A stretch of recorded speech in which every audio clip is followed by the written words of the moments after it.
Okay, so this is video number 4. Yes, it's taken 4 videos to finish this page. I'm in Bright Blessings Coloring Art. There we go. This is the one we're finally about to finish. The tissue is because the background is in chalk pastel, and I did not seal that. I'm working in my polychromos, and I did go through and pick my colors already. If you've not been watching my videos, there's a part 1, 2, and 3 for this. I walk you through the entire thing in real time, and I make these for all my different colored pencils, and there's a video on how to do that. So now, without further ado, let's get started. I pulled 2 of my browns. I have number 180 and 177. Alright, if you're not using Faber-Castell, you can go to their site and look and see what that's close to. I'm going to do these little head pieces on the acorns. Alright, so I'm just going in little circles. It's a circular little area, so the circles will work out fine here. Put a little bit of this brown all over. Better to do several light passes than one hard one. And I've talked about the tooth of the paper in several of my videos. If you've not seen that, you may want to go back and look for that. The tooth of the paper is a huge deal when you're coloring. And you get all these little white spaces still in the background. Alright, I heard you. Somebody said they wanted this blown up. See, I can hear you. You just don't realize I can. Alright, pull it back over so that you're on camera. There we go. See, I am learning how to do these. I have not found a way to keep my camera from bouncing yet, but I am learning. Okay, now I'm coming in with the darker shade. This stem is under this stem, that's why it gets darker. This acorn is under this one, so we're going to have some darkness here. And we're going to also put a little bit of dark in here, and it will make that look like it goes up and around just a little more. And let's make it look like it goes around at the back too. Then I'm going to come in with the lighter color. Always coming in with the lighter of the 2 colors to blend. And you can see how well that blended. And yes, it's dark, but these little pieces are dark on acorns. Okay, I did my research. I looked it up. Okay, now we're going to do just a little bit of dark around here to make that look like it's recessed in. But we're not going to do as much dark as we did on that back one, because we don't want it to be as dark, because this one is indeed in front of the other one. We can do this a little dark just to make it look like it goes back around there, and with the lighter of the 2 colors. If you've enjoyed this series of videos, I hope you'll subscribe. You'll be notified that way whenever I pop in a new video. So there's that. Okay, finished with these 2 colors. Now the next 3 colors for the actual little nut part, I am using number 179, 187, and 137. Yes, 137 is a purple. I've also talked to you about using purples for shadows and deeper shading. So now I'm going to come in with this. And this is behind this, so we're going to get a dark area right here. But I'm going to go ahead and do this whole thing in the base color. And then because there is tooth in this paper, the next color will still grab on. Now this color is close to this, so you know I'm going to have to do something around here to help it pop. And that's when the darker brown and the purple are going to come into play. Let's get this all colored in, little circles, even though I'm going quickly. See the little circles? Sometimes it looks like straight up and down, but as long as I'm circling at the top, then I get that circular motion. I won't end up with a bunch of scratch marks in my artwork. Okay, then I'm going to go to the next brown, and I'm going to start adding some of this shading to make that look like it wraps around. Shadow right here because it's underneath. More of this over here because it's wrapping around. And then some right down here where this is casting a little shadow. We don't want to get that too big, but we do want it in there. Now, do you see how that one's already taking shape over this one? Can you see that? All right, then I'm going to do a little bit here to make it look like it's wrapped around. Then here, because it's got that little lip that casts the shadow. And then down here is going to be quite a bit more because it's on the bottom. It's got a shadow on it. And then circular.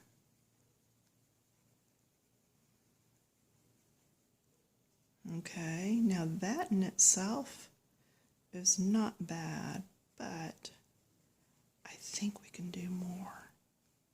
Okay, let's make those look a little more brought to life. I'm going to go back to the first color. We always blend with the lighter of the two colors.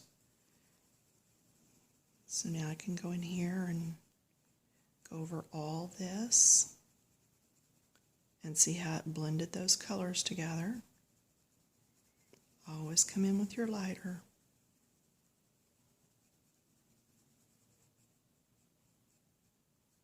Okay, now I want that darker, a bit darker. I am going to go to purple. Use it sparingly. You don't want it to take over. But look how that's casting a nice shadow. So anytime you need something darker, go in with your purple. Just keep it light. You don't want it to be overwhelming. But see, this leaf's cast a shadow on this whole area, and everything up in here casts a shadow down on this bottom part. Come back in with the lighter of the two colors and blend everything. Now these should appear more dimensional and not as flat as they did when we first started. Okay.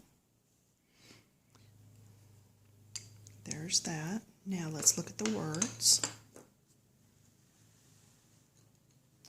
I have already done almost all the words.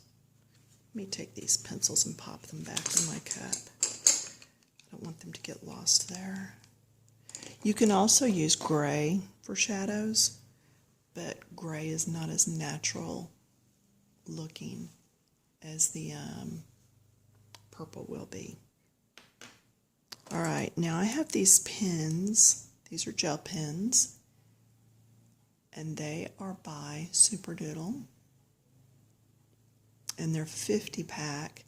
Don't pay full price. You can generally wait until they're on sale sometime. You can get them on Amazon, and the Amazon price is usually better than their own site price. I was going to do my lettering in gold, and then I thought, no, I want something with glitter in it. Do you see how there's glitter on the outside of the tube? That lets me know this is a glitter pen. This one, it's got some sparkly down through the middle. That lets me know it's a metallic. All right, so even if you mix all your pens up, they make it where you can still figure out what you've got.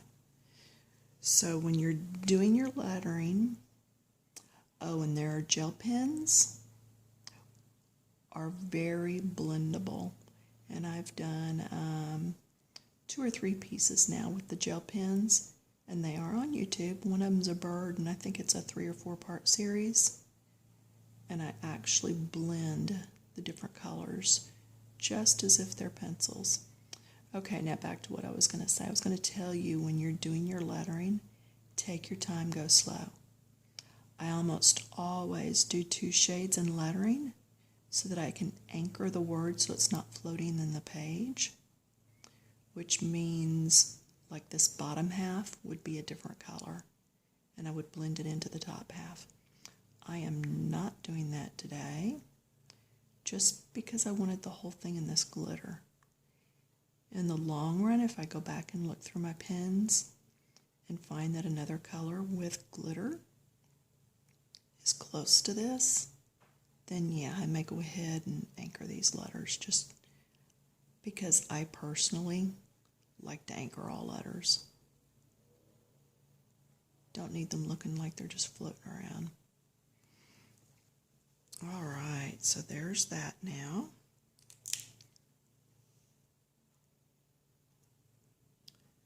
Okay, so now the words are finished, and I paused for a minute and started playing with something else, just because I had time. Do you see in this section here where there looks to be a dropped shadow? Okay, dropped means it's just under the bottom area. Do you see that? And on this leaf here. All right, I want to show you how to do that real quick. I am back in my pastels with a Q-tip, and I'm picking up, that's right, the purple. Okay, so let's go around here, and I'm doing just what is underneath.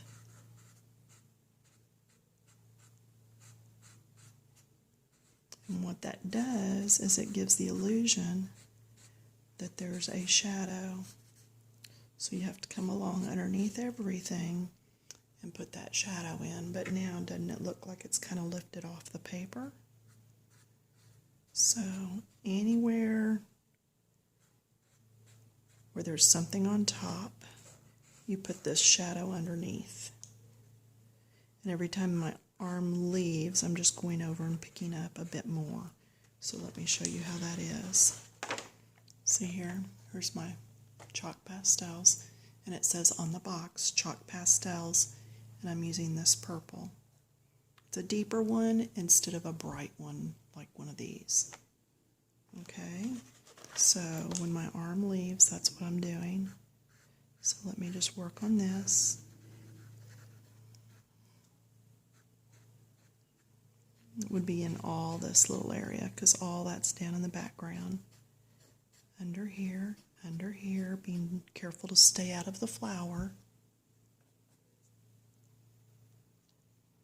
Okay, it's going to be all under here. Get up close to those edges, but not in them.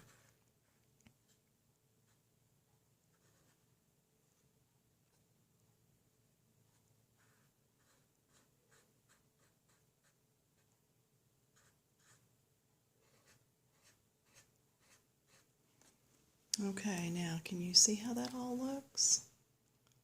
See, this is more three-dimensional on this side, and over here it's flatter looking. All right, I'm going to work on that for a bit, and then I'll come back if this doesn't time out.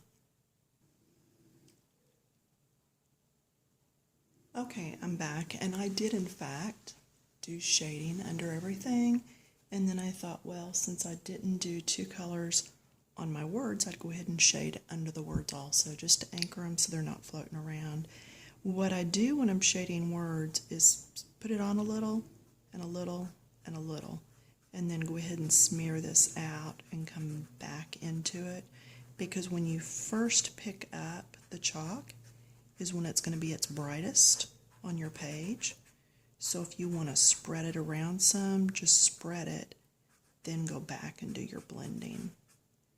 So that's why I will dot around at it and then come back in. And you're just, I hate to use the word dirtying up, but you're just dirtying up the page a little so that it looks like it's shadowed.